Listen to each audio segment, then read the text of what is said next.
Mas eu acho que é o nosso papel também. Por exemplo, eu sempre digo que eu não tive uma formação legal no ensino fundamental e médio, né? Eu não tinha livros em casa. Eu fui aprender a ler na faculdade. Eu fui aprender a interpretar um texto na faculdade. Quer dizer, eu fui conhecer autores brasileiros, poetas, na faculdade. Eu lembro o dia que eu peguei o primeiro livro do Rubem Fonseca na mão, da Lígia Fagundes Telles, foi na faculdade. Eu devia ter lido isso lá no ensino médio, eu não li. Eu li na faculdade. Então, fui me interessando por aquilo. Então, acho que a faculdade tem isso também. Quem não tem interesse vai sair rapidamente. Quem não gosta de ler, quem não gosta de discutir, quem não tem interesse por interpretação de texto, não vai fazer jornalismo. Não vai. O cara vai desistir num primeiro momento. Então, ele chega cru. Isso eu te garanto total. Raramente você pega algum aluno ali que tem... Da mesma época, Pedro, vou pegar os meninos. Futebol. Muitos entram porque querem ser jornalista esportivo.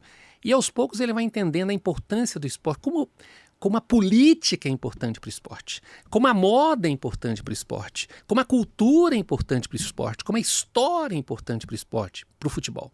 Então ele vai, aos poucos ele vai descobrindo outras coisas, outras maneiras, tal, mas eu acho que esse também é o papel da faculdade. Mas ele chega na faculdade absolutamente cru. Não conhece. Ele conhece o que está na internet, o que está na rede, o que está no Instagram, o que está no TikTok. Mas na mídia tradicional, ele não conhece. Cada vez mais cru, o Vanderlei, eu também duelo muito e digo que o mundo não tá mais chato. Você que tá chato, né? Quem envelheceu mal que fica chato, né? Esse olhar mais preconceituoso com a nova geração, com a geração Z, né? Que é o terror do mercado de trabalho, porque eles chegam desmotivados. Essa fala que eu acho que envelhece mal também, de dizer, eles não gostam de passar por aquilo que a gente passou. Parece aquela coisa... Eu acho chavão, chavão. É aquele cara que é apaixonado pelo próprio sofrimento, eu digo. E aí ele quer que o outro passe também. Ele não entende que a cabeça desse jovem mudou. Mas entendo que nos últimos 20 anos, desde quando eu me formei, o jovem que chega mudou bastante. Ele é bem diferente. Claro, isso não é uma obviedade, né? Claro, sempre mudou, mas talvez tenha mudado mais. Tem uma frase que eu gosto muito da música do Renato Russo, assim, o imperfeito não participa... que o imperfeito não participa do passado. Então, assim, eu odeio isso, eu abomino isso. Na minha época, cara... Pega a tua época como estudante. Você acha que eu era um cara... Pô, tinha estudante, eu não era 100%, tinha lá os 100, 90 e tal. Em alguns trabalhos eu me dedicava mais, quando era prático eu me dedicava mais, na teoria eu não era lá muito bom. Então, eu acho que são coisas diferentes. Essa história de dizer, por exemplo, o jovem não se interessa por política. Mentira! Nunca se discutiu. Você pode... Talvez não esteja numa qualidade que você espera. Mas na minha época a gente ia... A Paulista estava cheia domingo. Como não se interessa? Aquilo é política também, essa manifestação contra, né, o feminicídio é política e tinha muitos jovens ali. E isso é se discutir em sala de aula também. Então eu não gosto muito de que na minha época... Meu pai falava isso também. Claro. Fulano não quer trabalhar, fulano é isso, fulano é aquilo. Vagabundo, eu acho que depende, cara. Eu acho que Vou pegar meu filho, tá? Quer dizer, eu não tinha isso que ele tem de ficar... Ele estuda, tá? O básico ali, mas assim, ele fica muito no quarto. Ele tem amigos, mas eles se encontram poucos, com pouca frequência. Não é uma coisa... Eu vivia na rua, mas eu não tinha celular, eu não tinha PlayStation 5, eu não tinha nem TV... Então você tinha que ir para a rua. Eu acho que são coisas diferentes. As gerações mudaram, elas vão... Mas na sala de aula, eu acho... Vou pegar o TCC. TCC é individual, TCC de comunicação. E eu orientei 2 trabalhos que eu achei muito legais, que foram apresentados na semana passada. Um era sobre uma menina que o tio-avô dela foi sequestrado em 1974 na Praça da República, juntamente com a mulher dele, e desapareceu.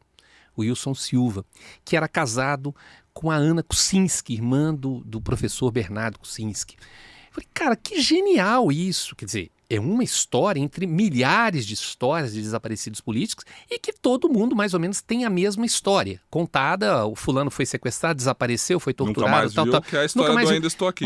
Exatamente, mas é a história dela. A história do Ainda Estou Aqui é a história de muitas dessas pessoas. E essa é a história da Luísa. Então ela foi resgatar isso, ela foi fazer um documentário de busca sobre a sua história. Que legal. A outra menina, a Júlia, fez um documentário sobre... Olha só, ela chegou lá falando de futebol, eu falei, puta, de novo futebol, beleza. Aí eu falei, vamos jogar os temas na mesa. Aí ela me falou, bom, pois é, eu tenho...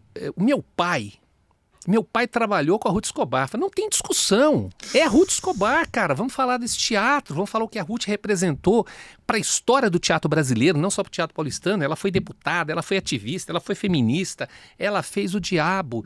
Então, aí você descobre isso no TCC.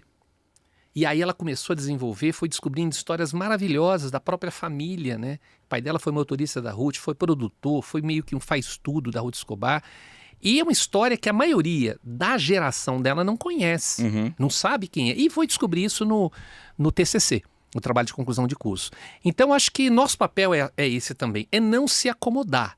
Né? O que às vezes acontece é uma insegurança muito grande. Por exemplo, eu era um pouco ousado quando eu era jovem na faculdade. Eu gostava de fazer, toca o barco, vamos lá. E às vezes eu sinto muito dos meninos querendo fazer uma coisa limitada. Eu falo, quebra a quarta parede, vamos... Explora, vamos dar um chute na mesa, faz uma coisa diferente. Você está na faculdade é para experimentar. E muitas das vezes é culpa nossa mesmo, professor, que coloca o aluno naquele enquadramento. Tem que seguir determinadas regras. Aí é BNT. E você está na faculdade exatamente para quebrar isso. É um trabalho experimental. O trabalho chama de trabalho experimental. Né? Quebra um pouquinho, vai para frente, faz um diferencial, porque isso vai ser um diferencial no mercado de trabalho. Mas eu já estou antevendo aqui comentários nesse podcast, professor, de pessoas dizendo, não... Essa galera chega muito mais despreparada. Existem estudos que mostram que as novas gerações têm menos capacidades cognitivas, né? Aquela história do TED-QI, que rodou recentemente, ficou famoso. Você que está lidando com o jovem todo dia, chega gente de 18 anos lá, você vê isso? Ou você vê uma desconexão maior entre... Parece que abriu um gap entre a geração dos professores e a geração dos alunos? Uma vez eu falei para um pai, o pai chegou para mim, eu era coordenador na tua época, mas meu filho não sabe o que quer. Eu falei, quantos anos tem seu filho? 18. Eu falei, eu tenho medo de quem sabe o que quer. Desculpa, o cara tem 18, você quer que alguém saiba o que quer com 18? Não me venha com papo furado. Quem sabe o que quer com 18 anos? Eu tenho um psicopata. Eu sei o que eu quero com 18 anos. Mentira! Não é verdade, você vai descobrir isso no seu processo. Pode ser que você coloque ali, vire engenheiro e vai eternamente, tudo bem. Mas pode ser que você troque, pode ser que você vá mudando, né? A minha mulher é pedagoga e ela virou coordenadora de RH, diretora de RH, tem consultoria de RH de treinamento, que é diferente do que ela foi formada para ser professora, mas o que auxiliou-a muito, o fato dela ser pedagoga. Então...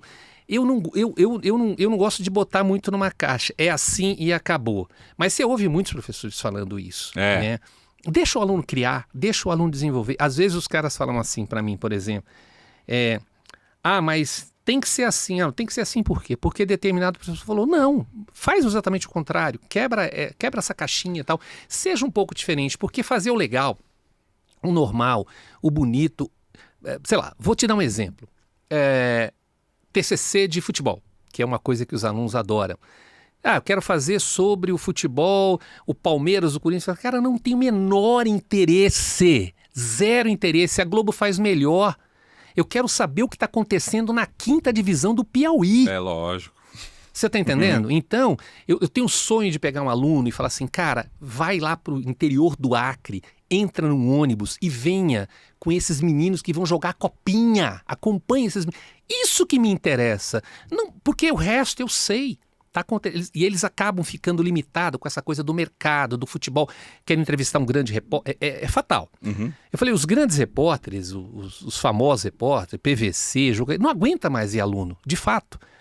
Aí um aluno meu, por exemplo, ele foi falar de um futebol, ele viajou, eu falei, cara, vai lá para Rio Preto. Você conhece o América de Rio Preto? Cara, não, nunca ouvi falar. Eu falei, o América de Rio Preto é um time que foi importante no futebol paulista, que o Mirassol nem existia quando a América estava no top. É uma cidade do lado da outra, tá praticamente emendada, tal. Aí ele começou a entrar em contato, ele pegou um ônibus, viajou a noite inteira, chegou lá, ele conseguiu um contato com um menino que era de uma torcida organizada do América, um garoto que recebeu super bem. fez ele conhecer a cidade de São José do Rio Preto, levou ele para o estado do América, que está detonado, talvez agora seja reestruturado por Mirassol, por causa do Mirassol, da Libertadores, né? E eu falei, cara, isso que é legal, tá vendo? Olha o que você fez, né?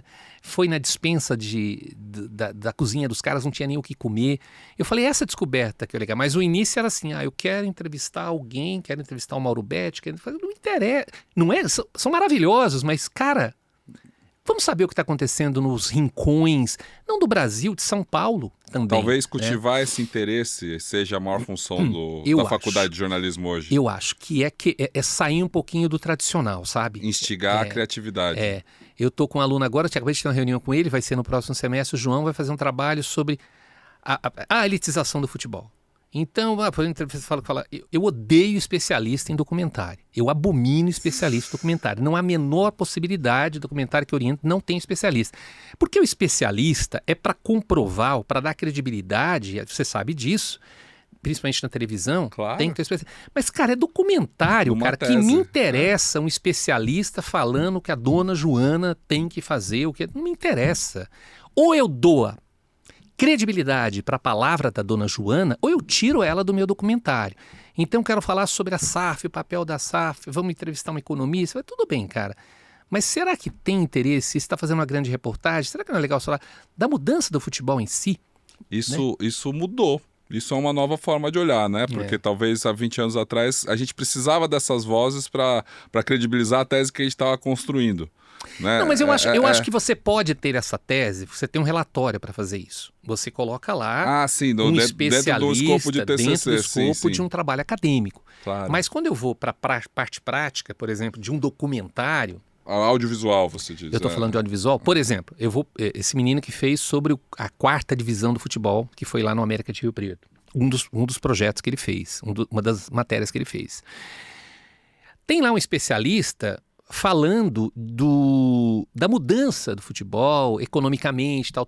Mas ele está aqui. É uma coisa para você se basear. Mas não precisa botar no relatório. O relatório me interessa os jogadores, as pessoas que vivenciam, as suas famílias ou coisa parecida. Eu nem lembro porque eu estou falando disso, isso era uma pergunta que eu acho que não tinha nada a ver, mas eu acabei me lembrando toda. Se os alunos são mais burros. Não acho. Eu acho que... Sabe, Pedro, antigamente, quando você entrou na faculdade, existia uma coisa de alguns professores. No Mackenzie a gente nunca permitiu isso. Se ocorreu, peço desculpas aqui, mas a gente sempre teve essa preocupação. Do professor,